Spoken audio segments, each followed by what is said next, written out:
G'day mates, welcome to my YouTube channel. In today's video, I'm doing an updated solo drop spot guide because you loved the last one so much and a few of those drop spots don't even exist anymore. So I'm doing 5 new drop spots on the map, which I think are super underrated. And most of them have only become good in the last couple of updates when the water levels have dropped. So these right now, there's almost no one dropping at them for how insanely good they are. With cash cups coming up, with hype nights, even just with you guys trying to get champs division still for FNCS, these are going to be your really good safe drop spots. I've avoided talking too much about the major POIs because everybody already knows about them. All of these are not major POIs. So if you want a nice safe drop spot with maybe 1, maximum 2 people dropping on you, but still an insane amount of loot, this is going to be the video for you. I really hope you guys like it. You love the last drop spot video, so please chuck a like on the video if you enjoy this one. Please let me know in the comment section down below any drop spots you think are underrated that I may have missed. I'll probably make another video like this in the near future when the water levels drop even more. So if you haven't already, please subscribe to the channel, and yeah, hope you enjoy the video. I think right now, Weeping Woods is in one of its best states ever for solos because they've cut out just that extra little bit of loot that makes people not want to go there, but they've left more than enough for solos and it's really fast to loot. So with Weeping, I almost always drop on the far north main house because as you can see here, I get an instant double chest. That is huge. You get almost an instant double chest and double freezer in this house. That is so much loot so quickly. So loot the main house up as fast as you can. Now, you'll notice when I flew into this one, I was looking at the major POIs in the area. That's because if you look to your east, the henchman house up there, and if you look to the sniper tower to your west, those are both common solo drops. So just because you see no one dropping on you at the main houses, don't think that there's no one dropping on you at all. But if no one is dropping there, that's going to be your rotation path for whichever way the zone goes. If you get zone close to you and you have plenty of time, I would prioritize the henchman house over the sniper tower just because it's a little bit better loot. But know that if you push the henchman house, that's your best chance of running into someone. If you want to play a really safe game, I would avoid the henchman house because quite a lot of people rotate there quickly from over the bridge that's near Lazy Lake or just the houses in that area. And I would rotate to the sniper tower towards Logjam, because there's almost no one who will ever be there. So you'll get that loot a lot safer. From here, obviously, you can rotate however you like. There's no geysers. That's what a lot of my other my other drop spots were prioritizing, but you do have a lot of water. The thing that I would suggest about this drop spot, though, try to avoid going near Authority and Salty Springs. If you're playing an open cash cup or a hype night, the player at Authority with the grapple is going to key pretty hard. You want to avoid that. If the zone goes north or even northeast, I would suggest trying to cut to the left of Salty Springs and then coming in near Pleasant Park. Try to avoid going near the central lake around Authority on any of the drop spots that I suggest today. It's a really good drop spot. It gets you a lot of loot quickly. And I've been talking today about all the issues with metal in the game because all the cars have been taken out, but this has all the caravans. So those caravans are still there. So you get a nice little metal store as well, which is very helpful to have right now. Super underrated drop spot. Other than that, with the freezers, try to hold on to the fish if you can. Try not to eat them because there's a surprising amount of fishing holes that are around here as well. And there's also guaranteed fishing rod inside the upgrade station house. So make sure you grab that if you've got a couple floppers or some slurp fish from the freezers and prioritize carrying them because they're going to be huge for you. The ultimate safe drops. The southwest of the map. This has been known for the longest time as a very safe area to drop. It's actually what Emad's been doing for the longest time. If you see him playing other regions cash cups on 200 ping and he's sitting in the storm, it's because he drops here. Now this drop's a little bit weirder at the moment because normally I would drop onto the house that's the furthest southwest down here and I would instantly drop down and start getting the loot that was sitting in the water with all the boats.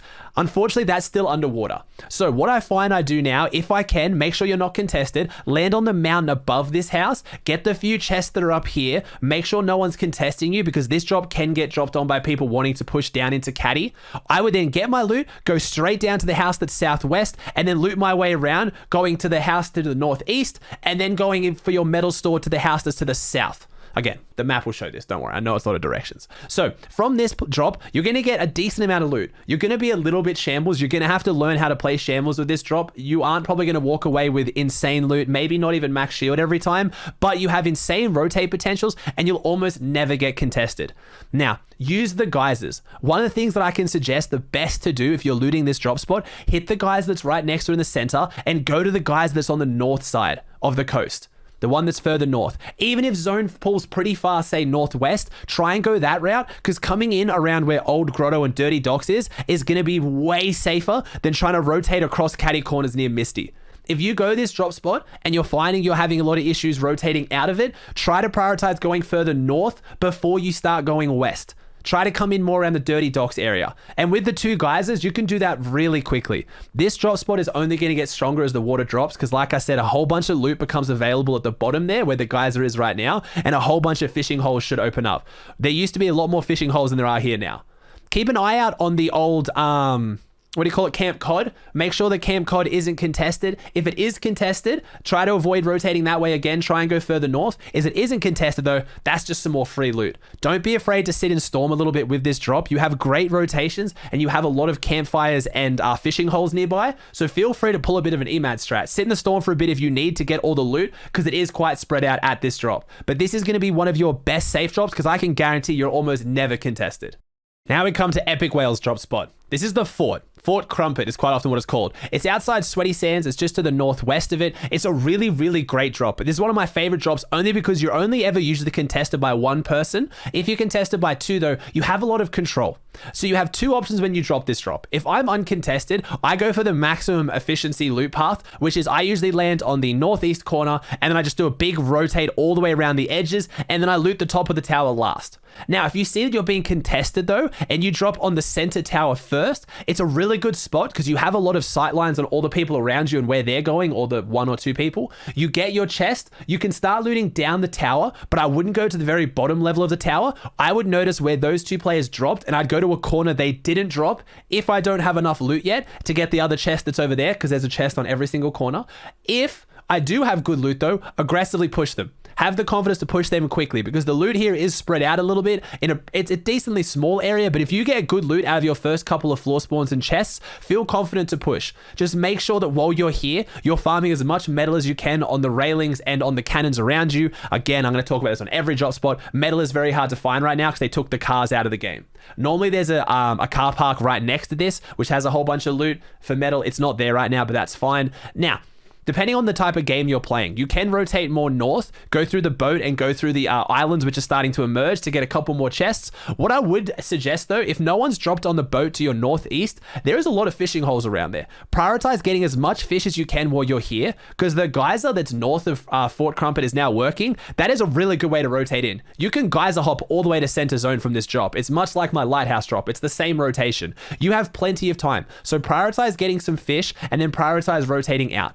The other great thing about this drop spot, if you are over contested and you think you're going to get, it's going to be too shambles, pushing further south to the little house that's just on the coastline to the south with the giant crane is almost never contested. There's also some good loot there. So you got to have a bit of a backup drop with this one too. Keep your eyes on Sweaty Sands though. If Sweaty Sands is contested by a lot of people, make sure you're not rotating through there too quickly because that is going to be a fight breaking out. But if you see a good chance for a third party, always take it. Lighthouse is a really, really good drop, especially if you are a bit better on spawn. So a lot of my drops today are going to be a bit more passive. At the same time though, this drop spot is a little bit more aggressive in the sense that you probably will be contested, but normally by 1 person, at the max 2. So how I would advise going around the Lighthouse drop is I would definitely drop on the main house. I wouldn't be dropping at the Lighthouse. To go all the way up the Lighthouse takes you a really long time to get loot unless you drop on the top. It will get you really good loot quickly. The issue being, if you have someone land underneath you and you don't hear them, which can happen, they can chop out the entire Lighthouse and you will die to full damage. It does happen. So you can try out the 2 if you want. I found a lot more success going to the house and then fighting my way up, only because A, I stream. I don't want to have any chance of someone pulling a cheeky, late drop on me. But also at the house, I find it just suits my playstyle better. If someone contests me at the house, I get to box fight a bit more and it's a little bit less RNG. Where I find if I drop at the Lighthouse and someone contests me, it becomes a bit more RNG. So from here, the one issue is going to be materials. There is not a huge amount of material nearby, especially metal. With the way the water levels are right now, metal's quite hard to get. So what I would do is prioritize getting as much wood and brick as you can from here. Get the metal around the house, but there's no huge metal source. But the thing that's so good about this drop is the rotations. Now that geysers are back in the game, you can pretty much geyser straight to center map within like a minute. It's insane. So if you see somewhere along the way that's safe and you get a closer zone, what you're going to want to do is you're going to want to go to this little island here that's just to the northeast of Sweaty Sands. It's between Sweaty Sands and Pleasant Park. There is a lot of metal here. This is going to be where you get your metal stores if you have enough time to. But unless you're contested by like 5 people, this drop has insane mobility. You can get to center map so so quickly. So this is a drop for you, especially if you're going to combine it with some of the stuff I've talked about in my previous videos when it comes to rotating to dead side. Because of the geysers, you have so much room to rotate quickly that you can pick your paths a lot better than other drops where you don't have that amount of control. And because all the traveling is done through the sky so quickly, it has way less chance of getting third partied. This is actually the drop spot that Trashy was going in the NA East FNCS finals when he was doing really, really well. He struggled the last few games, but that's when this drop spot really caught my eye. So give it a go. Last drop spot, and honestly my favorite, because I don't think people have realized how much loot there is here right now. You have the bridge to the east of Pleasant Park. This is my favorite drop because there is now 3 chests on this bridge, 4 chests if you include the side near Pleasant, which I sometimes try to avoid. And you also then have the ability to go Zate's Hill, which is the hill that's near to the north west of Frenzy. And you also have the triple stone drop as well. So you'll notice when I'm flying into this drop, I'm looking around at all those major drop spots because those are all solo drop spots. Quite often you will have one person drop on the triple chest at the rocks and push up to Zate's Hill. If that happens, you want to loot your bridge, loot the boat to your north and start rotating away from them because they're going to rotate into you most likely next. So make sure that if you see people going those solo drop spots, you don't take your time. Speed up your loot path and try and get out of there quickly. As you can see in this game though, which will happen in a lot of your arena games, no one's going to drop at any of them because they're trying to drop at major POIs. So for this, you get better loot than most major POIs with no one on you. You get shield barrels and you get upwards of 15 chests for absolutely nothing. One of your main issues in this drop spot is going to be your metal. Now the bridge is a good source of metal. The issue is it's going to slow down your loot path a lot. So I'll find if I'm uncontested, I will grab all the loot as much as I can, and then I'll go to the bridge and I'll start farming up the metal on the bridge as much as I can. You've got some cars there, so it's not too big of a deal. But as far as rocks and wood, you've got plenty of rock stores and wood stores around here as well. Just make sure that you're grabbing as much metal as you can. But if you are contested, or honestly, if you're not contested as well, try to get your metal last. I know that sounds counterintuitive. A lot of my drop spots, I say get your hard mats quickly, but in this drop spot, you do have the issue of getting pushed from Pleasant, getting pushed from Orchard, or Frenzy, or Risky. You're kind of central to a lot of big spots. It's not the first spot they're going to push to, but if you sit here taking your time for days just getting all your material, you'll probably get pushed quite quickly. So make sure you loot this as efficiently as possible. Don't be afraid to use your crash pads to get around it quickly, because you can reuse them to get back like I do here in this video. Alright guys, that does it for another drop spot video. Like I said at the start, I'm going to be doing another one of these in the near future when the water levels drop even more. So if you haven't already subscribed to the channel, please consider doing so. If you like this video, please chuck a like on it. Let me know in the comment section down below. Did I miss any super underrated drop spots? A lot of you guys have been asking me for trio drop spots and I'm working on it, but because it's pretty much drop major POIs or lose, I'm trying to make more detailed videos where I just make a 10-minute video on one POI and just really go in depth on it. I think that's going to work better for trios than doing a video with like 5 drop spots and I don't really describe them properly. Because if I just say, hey, drop Pleasant Park, like, of course, you know Pleasant Park exists, but I want to go into detail about where you drop at Pleasant Park. If someone's here, rotate here. If the zone goes south, go this way. I want to really go in depth on it. So if you like that kind of video, let me know in the comment section down below. And yeah, I hope you enjoyed this video.